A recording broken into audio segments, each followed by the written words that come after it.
വളരെയധികം തിരക്കുണ്ടായിട്ടുണ്ട്. ധാരാളം എല്ലാ തിരക്കുകളും മാറ്റിവെച്ച് ഇന്ന് ഇവിടെ എത്തിച്ചേരുവാൻ ഞങ്ങളുടെ സഹപ്രവർത്തകൻ എൻ്റെ സീനിയർ അഭിഭാഷകൻ അഡ്വക്കേറ്റ് പ്രദീപ് ചന്ദ്ര സാർ അദ്ദേഹം ഇവിടെ എത്തിയിട്ടുണ്ട്. അദ്ദേഹത്തിൻ്റെ സഹപാഠിയാണ്, ഒരു സുഹൃത്താണ് ശ്രീ സോഹൻ റായ് സാർ. ശ്രീ പ്രദീപ് ചന്ദ്ര സാറിൻ്റെ ഒരു ശക്തമായ ഇടപെടൽ കൊണ്ടാണ് നമുക്ക് അദ്ദേഹത്തിന് ഇങ്ങനെ ഒരു ഡേറ്റ് എത്തി നമുക്ക് ഇവിടെ എത്തിച്ചേരുവാൻ കഴിഞ്ഞത്. ശ്രീ സോഹൻ റായ് സാർ അവരുടെ എൻ്റെ വ്യക്തിപരമായ പേരിലും അർപ്പിത കുടുംബാംഗങ്ങളുടെ പേരിലും ഹൃദയം നിറഞ്ഞ ഹൃദയംഗവുമായി സ്വാഗതം ചെയ്യും.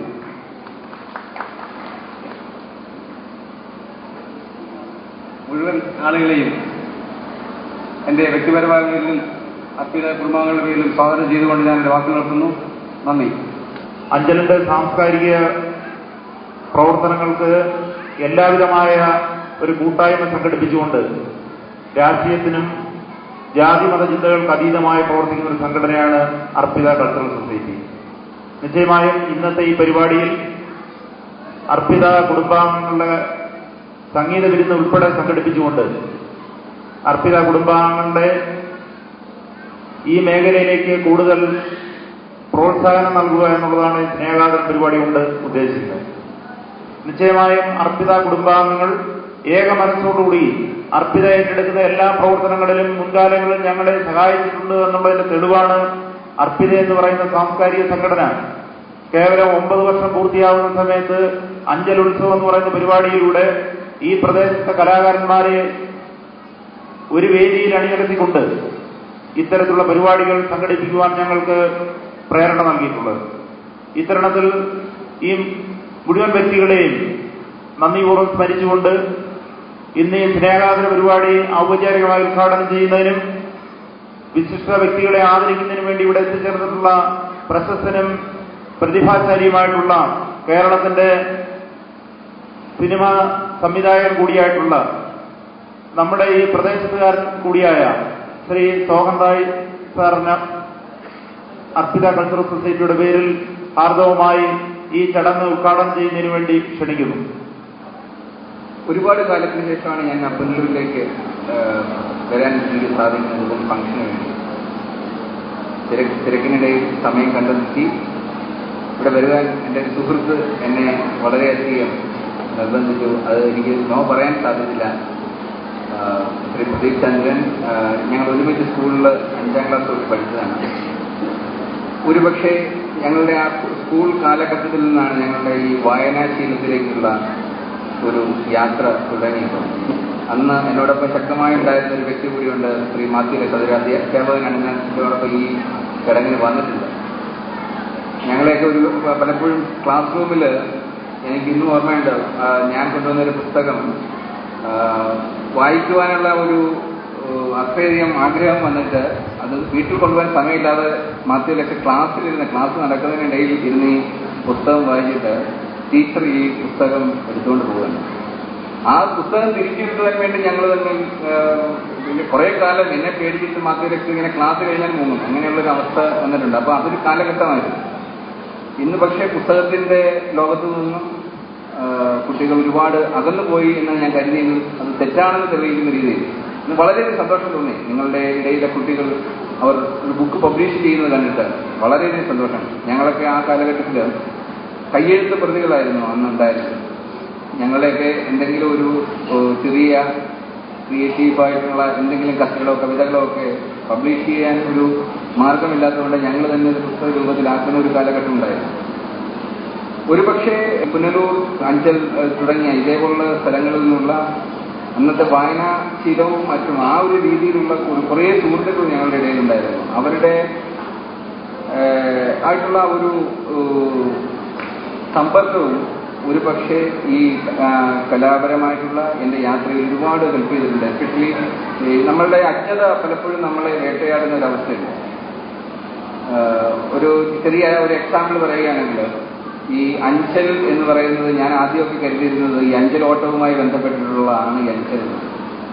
എന്നെ അത് തിരുത്തിയത് മാത്യലക്സാണ് പിന്നീട് എൻ്റെ അടുത്ത് പറഞ്ഞത് അഞ്ചൽ എന്ന് പറഞ്ഞു കഴിഞ്ഞാൽ 5 ചൊല്ലുകളിലെ ബേസ് ചെയ്തിട്ടുണ്ടായ ഒരു വേർഡാണ്. പക്ഷെ ആക്ച്വലി ഈ ഏഞ്ചലസ് എന്ന് പറയുന്ന ലാറ്റിൻ വേർഡിൽ നിന്നും ഏഞ്ചൽ, അതായത് ദൂതൻ എന്നുള്ള വാക്കിൽ നിന്നാണ് ഈ അഞ്ചലോട്ടം ഉണ്ടായി. അതിപ്പോൾ അങ്ങനെയുള്ള ഇത്തരം ചെറിയ അജ്ഞതകൾ നമ്മൾ പലപ്പോഴും തെറ്റിദ്ധരിക്കപ്പെടുന്ന കാര്യങ്ങൾ ഒരുപക്ഷെ അത് വായിച്ചറിയുവാൻ സാധിക്കും, അല്ലെങ്കിൽ വായിക്കുന്നവരിലൂടെ ഉള്ള സമ്പർക്കത്തിലൂടെ നമുക്കത് മാറ്റാൻ സാധിക്കും. അതിന് തീർച്ചയായിട്ടും ഇതുപോലുള്ള അർപ്പിത പോലുള്ള സാംസ്കാരിക സംഘടനകൾ അവരുടെ കലാപരമായിട്ടുള്ള ഇതുപോലുള്ള ചെറിയ പ്രോത്സാഹനങ്ങൾ തീർച്ചയായിട്ടും ഇപ്പോഴുള്ള തലമുറയ്ക്ക് ഫേസ്ബുക്കിന്റെ ലോകത്തിലേക്ക് കടന്നു കഴിഞ്ഞ യങ് ജനറേഷനെ വീണ്ടും എഴുത്തിന്റെ ലോകത്തിലേക്ക്, പുസ്തകങ്ങളുടെ ലോകത്തിലേക്കൊക്കെ കൂട്ടിക്കൊണ്ടുവരുവാൻ നിങ്ങൾ കാണിക്കുന്ന ഈ ശ്രമങ്ങളെ ഒരുപാട് അപ്രീഷിയേറ്റ് ചെയ്യേണ്ടതായിട്ടുണ്ട്. മാത്രമല്ല, ഇന്ന് മറ്റൊരു വളരെ ഇൻട്രസ്റ്റിംഗ് ആയിട്ട് തോന്നിയത്, നിങ്ങൾ ഒരു കുട്ടിയെ ദത്തെടുക്കുന്നത് എത്രയോ പുണ്യമായിട്ടുള്ള ഒരു കാര്യമാണ്. പലർക്കും സമൂഹത്തിൽ നമ്മൾ മറന്നു പോകാറുള്ള മറ്റ് പല വ്യത്യസ്തതകൾക്ക് വേണ്ടി തേടി പോകുമ്പോഴും ഇതുപോലുള്ള ജീവകാരുണ്യ പ്രവർത്തനങ്ങൾ പലപ്പോഴും നമ്മൾ മറന്നു പോകാറുണ്ട്.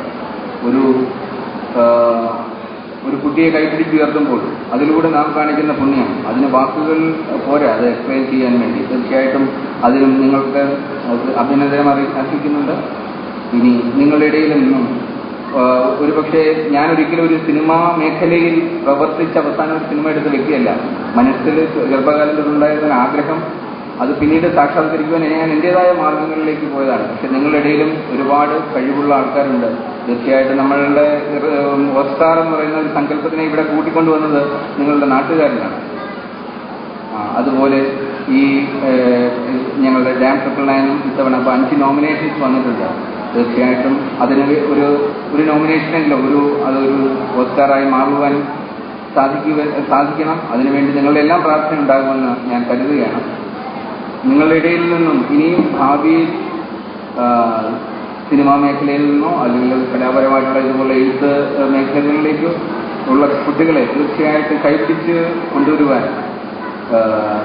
ഇതുപോലുള്ള അർപ്പിത പോലുള്ള സംഘടനകൾക്ക് കഴിയണം. അതുതന്നെയാണ് അതിന്റെ പരമമായ ലക്ഷ്യവും. പിന്നീട് ഈ എന്റെ സിനിമയെക്കുറിച്ച് നിങ്ങൾ ഒരുപക്ഷെ എന്നെ ഇവിടെ വരുത്തിയത് സിനിമയെക്കുറിച്ചുള്ള എന്തെങ്കിലും കേൾക്കണമെന്ന് ഉദ്ദേശിച്ചായിരിക്കും. ഡാം 999 ഒരുപക്ഷെ വളരെ അപ്രതീക്ഷിതമായിട്ടാണ് ആക്ച്വലി ഇപ്പോൾ ഉണ്ടായിട്ടിരിക്കുന്ന ഒരു 2 സംസ്ഥാനങ്ങളുടെ സ്പർദ്ധയിലേക്ക് കൊണ്ടെത്തിക്കുന്ന ആ ഒരു രീതിയിലല്ല ഒരു ചിത്രം ഒരിക്കലും വിഭാവന ചെയ്തത്. ഒരു 4 വർഷത്തിന് മുൻപ് നിങ്ങളെപ്പോലെല്ലാം തന്നെ ഡാമുകളെ ഉണ്ടാക്കുന്ന ദുരന്തം എത്രമാണെന്ന് വ്യക്തമായ ധാരണയില്ലാത്തൊരു വ്യക്തിയായിരുന്നു. പക്ഷെ പിന്നീട് അതിനെക്കുറിച്ച് ഈ ഒരു സിനിമയുമായി ബന്ധപ്പെട്ട ആ കഥ തിരഞ്ഞെടുക്കുകയും അതിലേക്ക് കൂടുതൽ പഠനം നടത്തുമ്പോഴാണ് ഈ ഡാമുകൾ എത്രമാത്രം നമ്മളുടെ മുന്നിൽ ഒരു ജലബോംബായി മാറുമ്പോൾ അത് എത്രമാത്രം നമ്മളുടെ ഭാവിയിൽ പിടിച്ചുലയ്ക്കാൻ സാധ്യതയുണ്ട്, അത് എത്രമാത്രം അപകടം അതിന്റെ പിന്നിൽ പതിയിരിക്കുന്നുണ്ട് എന്ന് എനിക്ക് മനസ്സിലാക്കാൻ സാധിക്കും. മുല്ലപ്പെരിയാർ എന്ന് പറയുന്ന ഒരു ഡാം മാത്രമല്ല, ലോകത്തിൽ ഏതാണ്ട് 4000-ഓളം ഡാമുകളാണ് കാലപ്പഴക്കം ചെന്ന് കഴിഞ്ഞിരിക്കുന്നത്. ഇതൊന്നും നിർമ്മിച്ചപ്പോൾ ഇത് എങ്ങനെ മാറ്റി പണിയണം എന്നതിനെക്കുറിച്ച് ആരും വ്യക്തമായ ഒരു ധാരണ ഉണ്ടാക്കിയിട്ടില്ല. 2020 ഏതാണ്ട് 40,000-ഓളം ഡാമുകൾ ലോകത്തിൽ കാലപ്പഴക്കം ചെയ്യുന്ന ഒരവസ്ഥ ഉണ്ടാകും. ലോക ജനതയുടെ നല്ലൊരു ശതമാനവും ഏതെങ്കിലും ഒരു ജലബോംബിന്റെ മുന്നിൽ ജീവിക്കേണ്ട ഒരവസ്ഥ ഉണ്ടാവും. ഇവിടെ നമ്മളുടെ പിന്നിലും ഒരു ജലബോംബുണ്ട്, തെന്മല ഡാം. നമ്മൾക്കറിയില്ല, അതും കാലപ്പഴക്കം ചെന്നുകൊണ്ടിരിക്കുകയാണ്. ഒരു ദിവസം അതും നമുക്ക് മാറ്റി പണിയേണ്ടി വരും. പക്ഷേ അതിനുവേണ്ടിയുള്ള ഒരു തയ്യാറെടുപ്പും നാം ആരും എടുത്തിട്ടില്ല. പിന്നെ ഈ കാലപ്പഴക്കം മാത്രമല്ല ഒരു ഡാമിനെ ജലബോംബാക്കി മാറ്റുന്നത്. ഒരുപാട് റീസൺസ് ഉണ്ട് അത് പൊട്ടുവാനായിട്ട്. ഇന്ന് ലോകത്തിൽ ഒരു വർഷം ആവറേജ് 1-ലേറെ ഡാമുകൾ എവിടെയെങ്കിലുമൊക്കെ തകരുന്നുണ്ട്. പക്ഷേ ലോകത്തിലെ ഏറ്റവും വലിയ ഡാമുകളെല്ലാം നിർമ്മിക്കപ്പെട്ടത് സെക്കൻഡ് വേൾഡ് വാറിന് ശേഷമാണ്. അതെല്ലാം തന്നെ കോൺക്രീറ്റിൽ നിർമ്മിച്ച സ്ട്രക്ചറുകളാണ്. ഒരുപക്ഷെ പെനീകുക്ക് എന്ന് പറയുന്ന ഒരു സായിപ്പ് അദ്ദേഹത്തിന്റെ സമ്പാദ്യം മുഴുവൻ ചിലവഴിച്ചിട്ട് നിർമ്മിച്ച ഒരു ഡാമാണ് മുല്ലപ്പെരിയാർ എന്നതുകൊണ്ട് അത്രമാത്രം അതിനകത്ത് അദ്ദേഹത്തിന് ആത്മാർത്ഥതയുടെ അംശമുള്ളത് കൊണ്ടായിരിക്കാം അത് ഇന്നും ഈ വാർദ്ധക്യത്തിലും നമ്മളുടെ ഒരു ജീവന് പോലും അപഹരിക്കാതെ ഇന്നും നിലനിർത്തിക്കൊണ്ടിരിക്കുന്നത്. നാളെ അത് ഒരു പക്ഷേ ഒരു വലിയ അപകടം വിതച്ചേക്കാം. അത് അങ്ങനെ ഉണ്ടാകാതിരിക്കട്ടെ. എങ്കിൽ പോലും ഈ കോൺക്രീറ്റിൽ നിർമ്മിച്ച ഡാമുകൾ അത് എത്രമാത്രം അപകടം ഉണ്ടാക്കുന്നത് എന്നതിനെക്കുറിച്ച് ഇപ്പോഴും ജനങ്ങൾക്കാർക്കും വ്യക്തമായ ധാരണയില്ല. അതിലേക്ക് മാത്രം ഞാനൊന്ന് വിരൽ ചൂണ്ടാൻ ശ്രമിക്കുകയാണ്. ഈ തെന്മല ഡാം തന്നെ എടുത്തു കഴിഞ്ഞാൽ നിങ്ങൾ മനസ്സിലാക്കണം, അത് ഒരുപക്ഷെ ഇട്ടിരിക്കുന്ന പലരും ജനിക്കുന്നതിന് മുമ്പേ കൺസ്ട്രക്ഷൻ തുടങ്ങിയ ഒരു ഡാമാണ്. പക്ഷെ എനിക്ക് ഓർമ്മയുണ്ട്, എൻ്റെ ചെറുപ്പകാലത്ത് എൻ്റെ വീട് പോലും നിർമ്മിച്ചിരിക്കുന്നത് തെന്മല ഡാമിൽ ഉപയോഗിക്കേണ്ടിയിരുന്ന സിമന്റ് പുറത്തേക്ക് ഒഴുകുകയും ബ്ലാക്കിൽ നിന്നാണ്. അവിടെ നിന്നുള്ള പല വീടുകളും, ഞങ്ങളുടെ നാട്ടിലെ പല വീടുകളും നിർമ്മിക്കപ്പെട്ടിരിക്കുന്നത്. അതുകൊണ്ട് തന്നെ ആ എഞ്ചിനീയറിംഗ് സ്പെസിഫിക്കേഷനിൽ പറഞ്ഞിരിക്കുന്ന ആവശ്യമുള്ള സ്ട്രെങ്തിന്റെ നല്ല ശതമാനവും ഇതുപോലുള്ള കറപ്ഷനിലൂടെ നഷ്ടപ്പെട്ടിട്ടുണ്ടാകും. അപ്പം നമുക്കറിയില്ല, ഇത് ഡിസൈൻ ചെയ്യുന്ന വ്യക്തി പറയുന്ന ആയുസൊന്നും ഒരിക്കലും അത് നിർമ്മിക്കപ്പെടുമ്പോൾ ഈ അഴിമതിയുടെ കറ കണ്ടു കഴിയുമ്പോൾ അതിനുണ്ടാവാൻ ചാൻസ് ഇല്ല.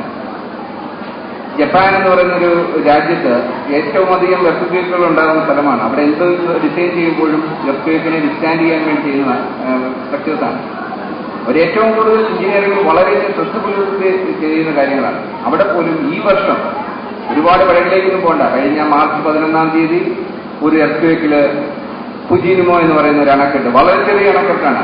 അതൊരു ചെറിയ അണക്കെട്ടുകൾ തകരുവാൻ വളരെ ചാൻസ് കുറവാണ്. എന്നിട്ട് പോലും ഒരു ഭൂചലനത്തിൽ അത് തകരുകയും ഒരുപക്ഷെ ജപ്പാൻ അതിനുവേണ്ടി തയ്യാറെടുപ്പുകൾ നടത്തിയതുകൊണ്ടാവാം. അവരെല്ലാം ഈ വോൾക്കനാസിന് വേണ്ടി നെറ്റ്വേക്കിന് വേണ്ടിയും എല്ലാം അവർ വളരെയധികം പ്രിപ്പയർഡ് ആയതുകൊണ്ടായിരിക്കാം മരണം വെറും 12 അത് ഒരുപക്ഷെ ആ ഫുജിനുമോ അണക്കെട്ട് നമ്മുടെ കേരളത്തിലാണെങ്കിൽ ആയിരക്കണക്കിന് ആൾക്കാരായിട്ട് തന്നെ മരിച്ചു പോവുക.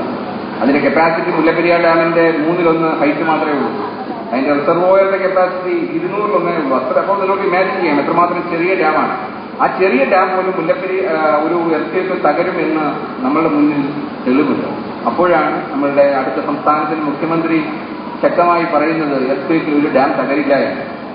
അതേ മുഖ്യമന്ത്രിയുടെ അടുത്ത അവകാശവാദമാണ് ഒരു ഡാം തകർന്നു കഴിഞ്ഞാൽ, മുല്ലപ്പെരിയാർ ഡാം തകർന്നാൽ ഇടുക്കി ഡാം അതിനെ പിടിച്ചു നിർത്തുമെന്നുള്ളത്.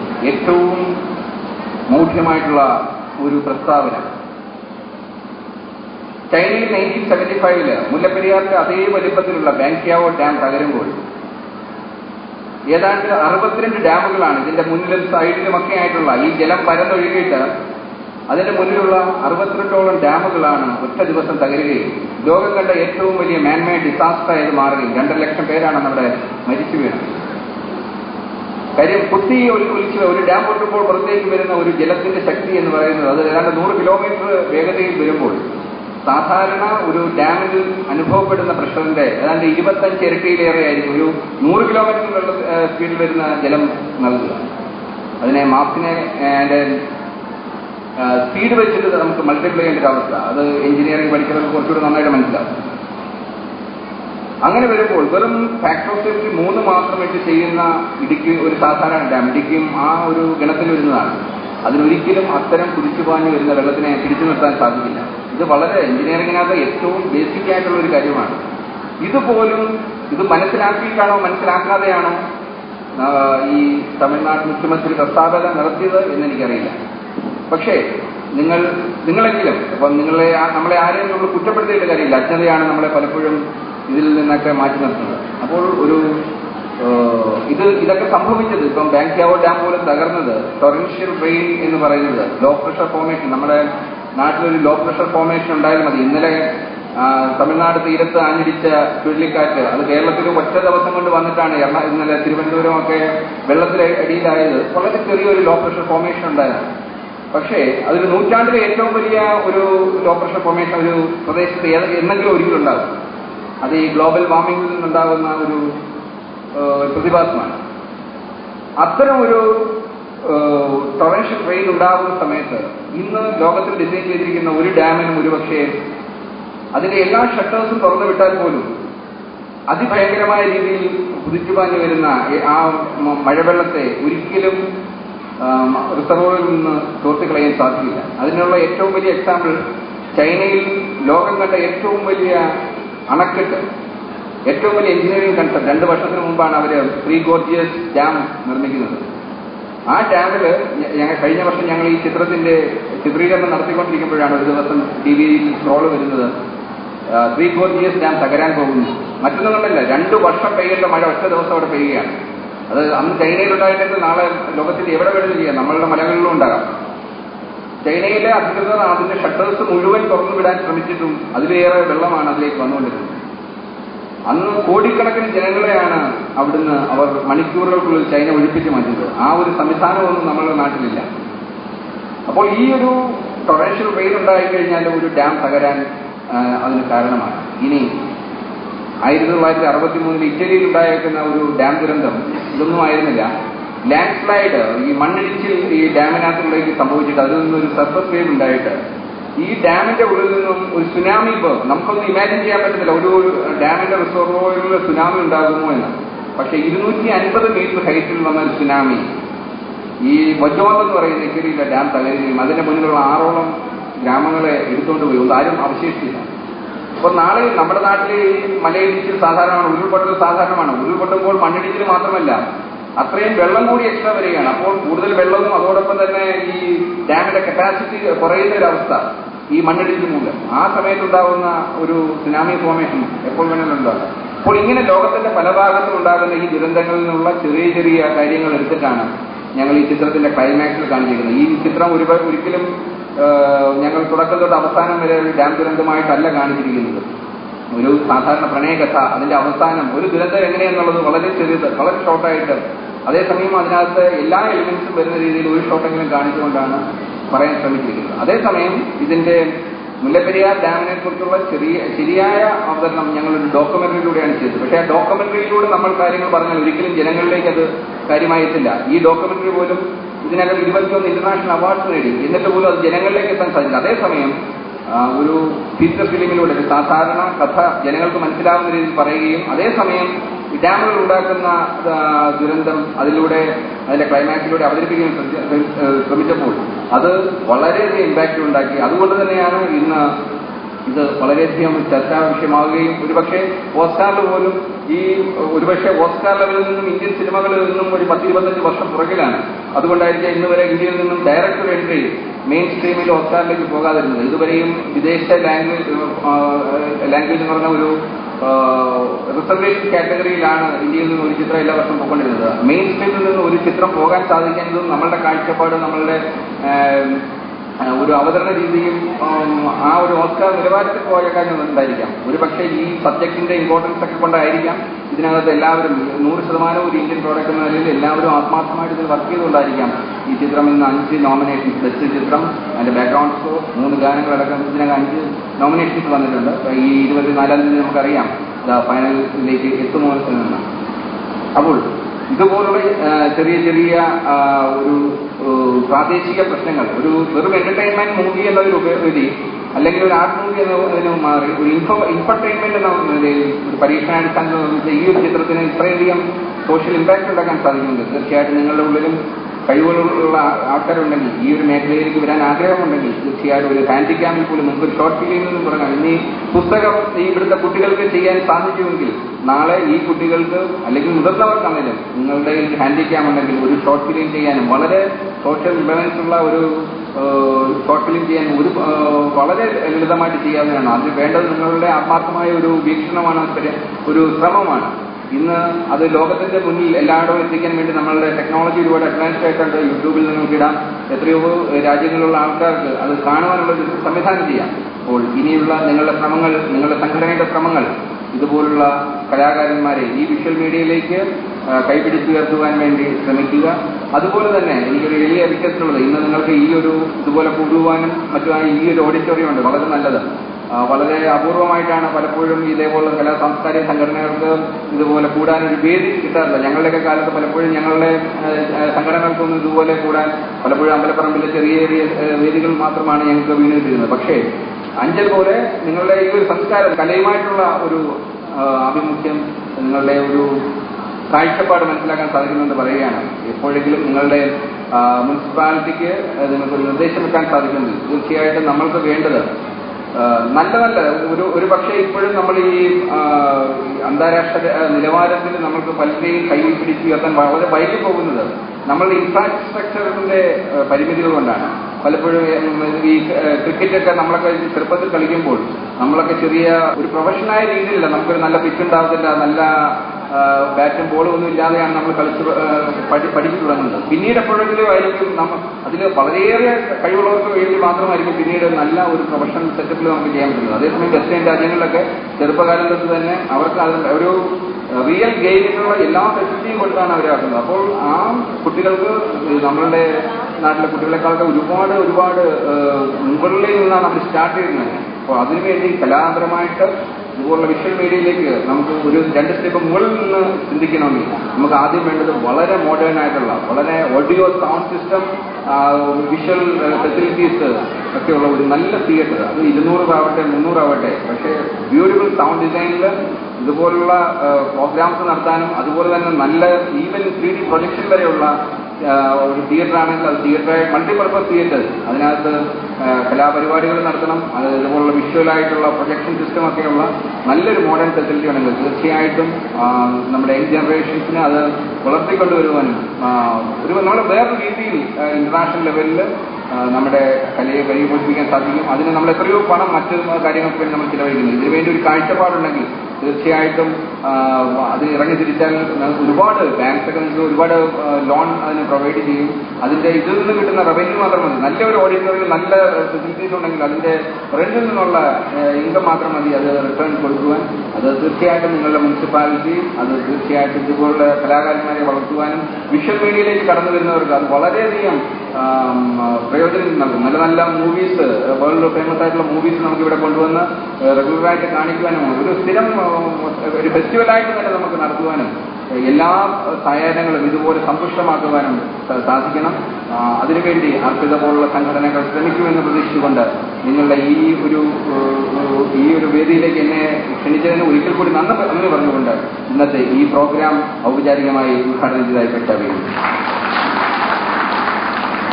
ഈ യോഗത്തിന് ആശംസാ പ്രസംഗം നടത്തുന്നതിനും ശ്രീ സോഹൻ റോയ് സാറിനെ ആദരിക്കുന്നതിനും വേണ്ടി അർപ്പിത കൾച്ചറൽ സൊസൈറ്റിയുടെ രക്ഷാധികാരിയും ശബരിഗിരി സെൻട്രൽ സ്കൂളിന്റെ സീനിയർ പ്രിൻസിപ്പലുമായിട്ടുള്ള Shri doctor VK Jayakumar sir അവരുടെ ആദരപൂർവ്വം ക്ഷണിക്കുന്നു.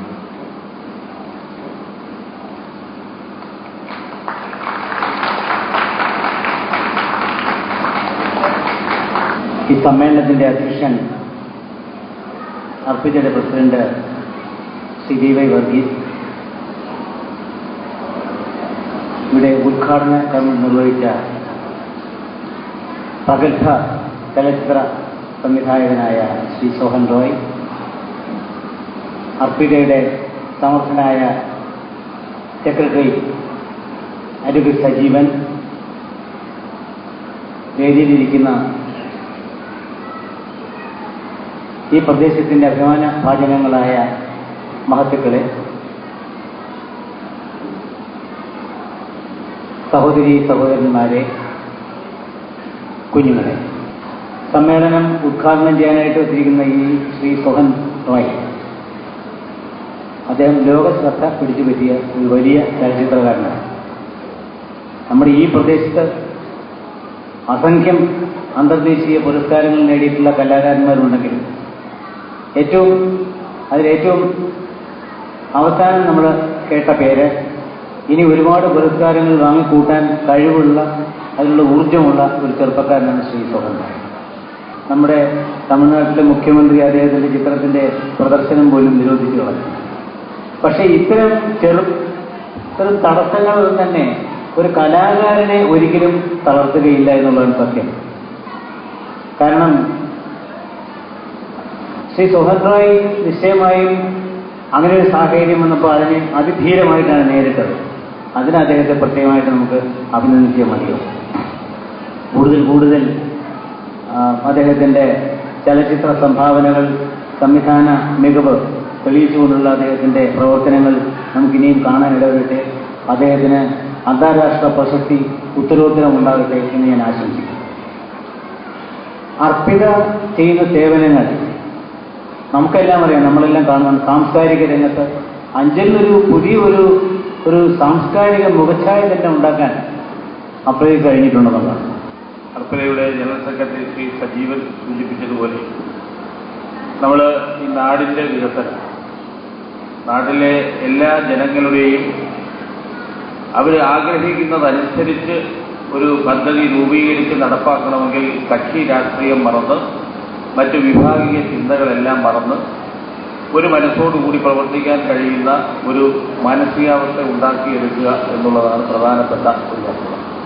അത് തീർച്ചയായും അർപ്പിതയുടെ ബാനറിൽ, അത് അഞ്ചൽ ഗ്രാമപഞ്ചായത്തിന്റെ പ്രസിഡന്റ് എന്നുള്ള നിലയിൽ അർപ്പിത നടപ്പാക്കാൻ ഉദ്ദേശിക്കുന്ന നല്ല പ്രോഗ്രാമുകൾക്ക് എല്ലാം മുഴുവൻ പിന്തുണയും അറിയിക്കുകയാണ്.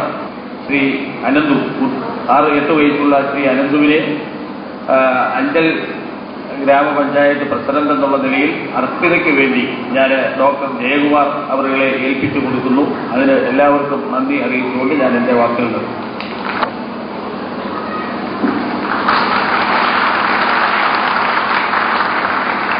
നമ്മുടെ ഈ സായാഹ്നത്തിലെ ഏറ്റവും പ്രധാനപ്പെട്ട മറ്റൊരു ചടങ്ങിലേക്ക് നമ്മൾ കടക്കുകയാണ്. അർപ്പിതയുടെ എല്ലാ ജീവകാരുണ്യ പ്രവർത്തനങ്ങൾക്കും അകമഴിഞ്ഞ് സഹായം നൽകിയിട്ടുള്ള, തുടർന്നും സഹായങ്ങൾ വാഗ്ദാനം ചെയ്തിട്ടുള്ള അർപ്പിതയുടെ രക്ഷാധികാരി കൂടിയായിട്ടുള്ള ഡോക്ടർ വി കെ ജയകുമാറിനെ ആദരിക്കുന്നതിന് വേണ്ടി ആദരണീയനായ സംവിധായകൻ ശ്രീ സോഹൻ റോയ് സാറിനെ ഹൃദയപൂർവ്വം ക്ഷണിക്കുന്നു. അഞ്ചലിന്റെ വിദ്യാഭ്യാസ സാംസ്കാരിക ചരിത്രത്തിൽ ഒരിക്കലും മായാത്ത വ്യക്തിമുദ്രയാണ് ശ്രീ അഞ്ചൽ ഗോപി സാർ. നാടക നടൻ, കഥകളി നടൻ, ഗുരുശ്രേഷ്ഠ അവാർഡ് ജേതാവ്. ഇപ്പോൾ 81 വയസ്സുണ്ട് എങ്കിലും ഡിഗ്രി ക്ലാസുകളിൽ ഇംഗ്ലീഷ് പഠിപ്പിക്കുന്ന അധ്യാപകൻ കൂടിയാണ്. നീലക്കണ്ണുകൾ, ആട്ടവിളക്ക് തെളിയുമ്പോൾ എന്നിങ്ങനെ 2 ഗ്രന്ഥങ്ങളുടെ കർത്താവ് കൂടിയായ അഞ്ചൽ ഗോപി സാറിനെ ആദരിക്കുന്നു. ശ്രീ വടമൺ ദേവകിയമ്മ, കേരളത്തിൽ അങ്ങോളം ഇങ്ങോളമുള്ള വേദികളിൽ ഇപ്പോഴും ഓട്ടത്തുള്ളിൽ അവതരിപ്പിക്കുന്ന നമ്മുടെ പ്രിയപ്പെട്ട അമ്മയ്ക്ക്, വടമൺ ദേവകിയമ്മയ്ക്ക് അർപ്പിതയുടെ ആദരവ്. ശ്രീ പ്രദീപ് കണ്ണങ്കോട്, സംസ്ഥാന അധ്യാപക അവാർഡ് ജേതാവ്, NCERT അവാർഡ് ജേതാവ്, സംസ്ഥാന ബാലസാഹിത്യ അവാർഡ് ജേതാവ്, നിരവധി വർഷങ്ങളായി അഖിലേന്ത്യാ ശാസ്ത്ര നാടക മത്സരത്തിൽ 1ാം സ്ഥാനം രചനയ്ക്ക് നേടിക്കൊണ്ടിരിക്കുന്ന നാടകങ്ങളുടെ രചയിതാവ്, അധ്യാപകൻ പ്രദീപ് സാറിന് അർപ്പിതയുടെ ആദരവുകൾ അറിയിക്കുന്നു. കേരളത്തിലെ വിവിധ ക്ഷേത്രങ്ങളുടെ ശില്പിയായിട്ടുള്ള ആലഞ്ചേരി രാധാമാധവ ക്ഷേത്രം നമുക്ക് ഏവർക്കും അറിയുന്നതാണ്. ശില്പഭംഗിയുടെ മനോഹരമായ ക്ഷേത്രത്തിന്റെ ശില്പിയാണ്. ഇപ്പോൾ ഏറം വയലൻ തൃക്കോവിൽ ക്ഷേത്രത്തിലെ ധ്വജപ്രതിഷ്ഠയുടെ ഗരുഡ രൂപത്തിലുള്ള എണ്ണത്തോണി നമുക്ക് ഏവർക്കും ഒരു വിസ്മയമാണ്. ശ്രീ പ്രഭാകരനെ ഞങ്ങൾ അർപ്പിതയ്ക്ക് വേണ്ടി ആദരിക്കുന്നു. ശ്രീ ഹരികുമാർ അഗസ്തിക്കോട്, പഠിക്കുന്ന കാലത്ത് തന്നെ ചിത്രരചനയുടെ പ്രാഗൽഭ്യം തെളിയിച്ച ഹരികുമാർ ഇപ്പോൾ സിനിമാ ഛായാഗ്രാഹകൻ, സഹസംവിധായകൻ എന്നീ നിലകളിൽ പ്രവർത്തിച്ചുകൊണ്ടിരിക്കുന്നു. നമുക്ക് ഏവർക്കും സുപരിചിതനാണ്. ദീർഘകാലം അഞ്ചൽ പഞ്ചായത്ത് പ്രസിഡന്റായിരുന്ന ശിവരാമൻ സാറിന്റെ മകനാണ്. ശ്രീ മുരളി കരികോട്, കവിയാണ്. മലയാള സാഹിത്യം ഐച്ഛിക വിഷയമായി എടുത്ത് ഇപ്പോൾ അഞ്ചൽ ശബരഗിരി സ്ഥാപനത്തിലെ മലയാളം അധ്യാപകനായി ജോലി ചെയ്യുന്നു. അറിയപ്പെടുന്ന യുവ കവിയാണ്. കുമാരി ആർപി AM, സ്കൂൾ വിദ്യാഭ്യാസ കാലത്ത് തന്നെ സിദ്ധ എന്ന പുസ്തകത്തിന്റെ രചനയിലൂടെ ശ്രദ്ധ പിടിച്ചു പറ്റിയ ഈ കൊച്ചു കലാകാരിയെ ആദരിക്കുന്നതിന് വേണ്ടി ഈ വേദിയിലേക്ക് സ്വാഗതം ചെയ്യുന്നു. കുമാരി ലക്ഷ്മി പനവിള, മാനത്തേക്കൊരു പുലിവാതിൽ എന്ന പുസ്തകത്തിലൂടെ നമ്മുടെ മനം കവർന്നിട്ടുള്ള ഈ കൊച്ചു സാഹിത്യകാരിയെ അർപ്പിതയ്ക്ക് വേണ്ടി ആദരിക്കുന്നു.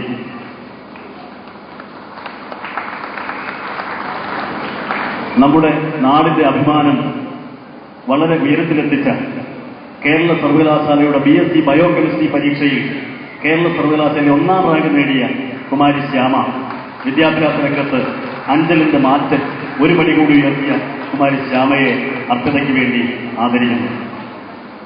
ഈ ആദരവ് ഏറ്റുവാങ്ങാൻ ഇവിടെ എത്തിയ എല്ലാവർക്കും അർപ്പിതയ്ക്ക് വേണ്ടി കൃതജ്ഞത അറിയിക്കുന്നു.